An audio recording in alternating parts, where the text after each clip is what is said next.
Pemirsa, penyebaran virus corona di Indonesia, khususnya di ibu kota, masih sangat tinggi. Suara ambulans semakin sering terdengar membelah jalanan ibu kota dan juga silih berganti keluar masuk rumah sakit rujukan untuk penanganan COVID-19. Disiplin protokol kesehatan menjadi kunci. Salah satunya adalah penggunaan masker yang baik dan benar. Bersama saya Rizka Indah, kita akan berbincang lebih jauh kaitannya dengan bahaya COVID-19 di depan mata. Seperti biasa pemirsa, sebelum kami hadirkan perbincangannya ke hadapan Anda, terlebih dahulu kami akan sampaikan rangkaian informasi seputar peristiwa yang terjadi sepanjang hari ini. Pemirsa, operasi justisi protokol kesehatan digelar petugas gabungan di kawasan Mampang, Jakarta Selatan. Mereka yang terjaring razia pun diberikan sanksi sosial.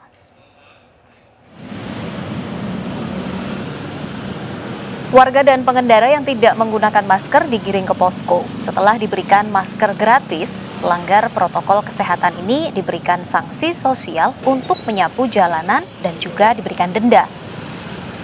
Masyarakat diminta mematuhi protokol kesehatan, mengingat kasus positif virus corona di wilayah DKI Jakarta masih tinggi.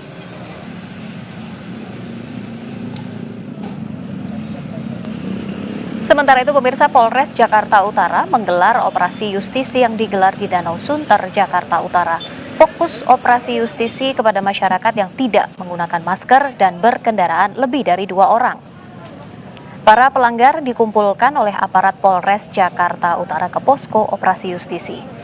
Setelah mengambil berita acara pelanggaran, dilanjutkan dengan sidang di tempat. Pelanggar akan memilih dikenakan sanksi, denda, atau sanksi sosial. Fokus operasi justisi kali ini kepada masyarakat yang tidak menggunakan masker dan juga kendaraan yang membawa penumpang lebih dari 50%. Operasi gabungan melibatkan Pemkot Jakarta Utara, aparat TNI dan Polri hingga jaksa serta hakim dan juga penegak hukum lainnya.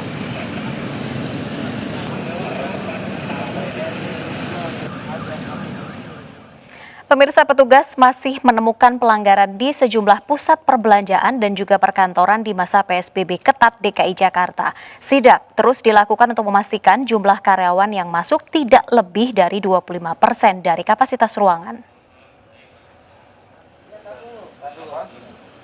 Petugas gabungan Satpol PP, TNI, dan Polri menggelar sidak ke sejumlah ruko yang dijadikan perkantoran di kawasan Rawamangun, Pulau Gadung, Jakarta Timur.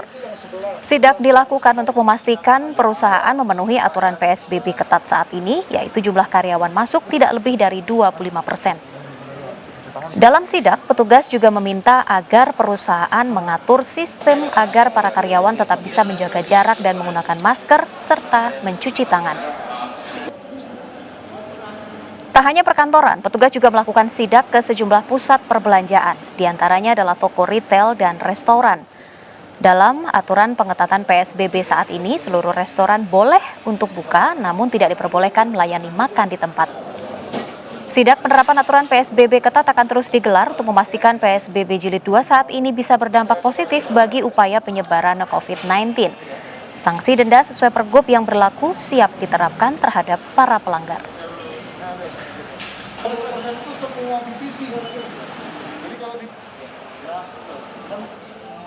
Ya, sementara itu pemirsa masih nekat untuk menyediakan fasilitas makan di tempat. Sejumlah warung makan di pusat kuliner Bendungan Hilir, Tanah Abang, Jakarta Pusat terjaring razia petugas Satpol PP. Petugas memberikan teguran kepada pemilik tempat makan yang melanggar aturan PSBB.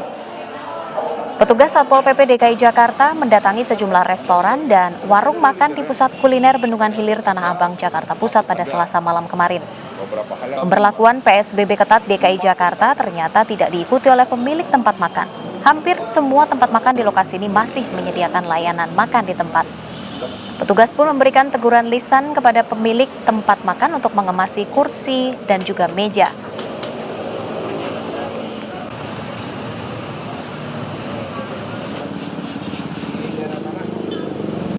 Ditentukan saja, dibikin dari boxnya. Pemirsa, gelanggang olahraga remaja atau GOR, Kelurahan Grogol, Petamburan, Jakarta Barat rencananya akan dijadikan sebagai tempat karantina sementara untuk pasien COVID-19. Selain Wisma Atlet Kemayoran, balai pelatihan hingga hotel, sejumlah gelanggang olahraga remaja rencananya akan digunakan sebagai lokasi karantina pasien COVID-19. Salah satunya adalah GOR Grogol, Petamburan, Jakarta Barat. Namun, hingga saat ini belum terlihat adanya persiapan penggunaan GOR tersebut untuk karantina. Bahkan masih terdapat banyak bahan logistik yang merupakan bansos dari pemerintah untuk masyarakat yang membutuhkan di masa pandemi.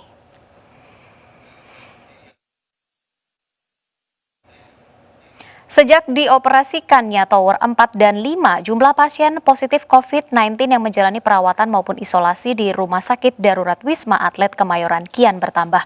Hingga Rabu ini pemirsa tercatat ada 1.740 orang yang menjalani rawat inap di Wisma Atlet Kemayoran. Jumlah tersebut meningkat 122 orang dari hari sebelumnya.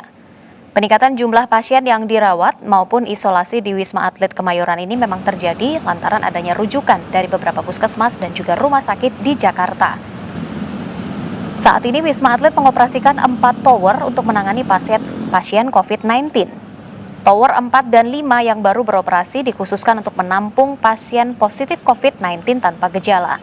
Sementara Tower 6 dan 7 yang telah lebih dulu beroperasi, saat ini dikhususkan untuk menampung pasien dengan kategori gejala ringan dan sedang.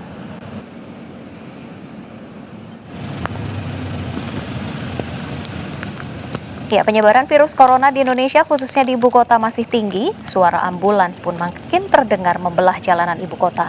Dan pemirsa, mobil ambulans pun silih berganti untuk masuk ke dalam Rumah Sakit Darurat Wisma Atlet Kemayoran.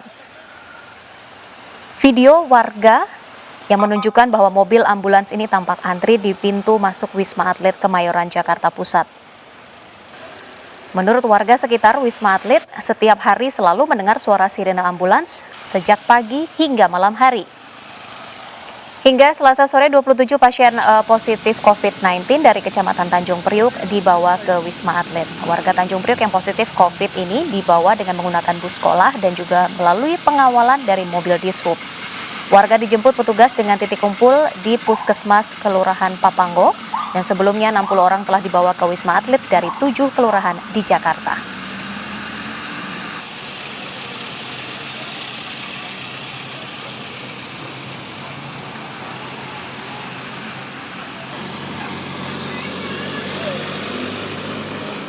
Bahaya COVID-19 masih ada di depan mata. Kita akan bahas malam hari ini pemirsa, sesaat lagi di Indonesia Bicara. Tetaplah bersama kami.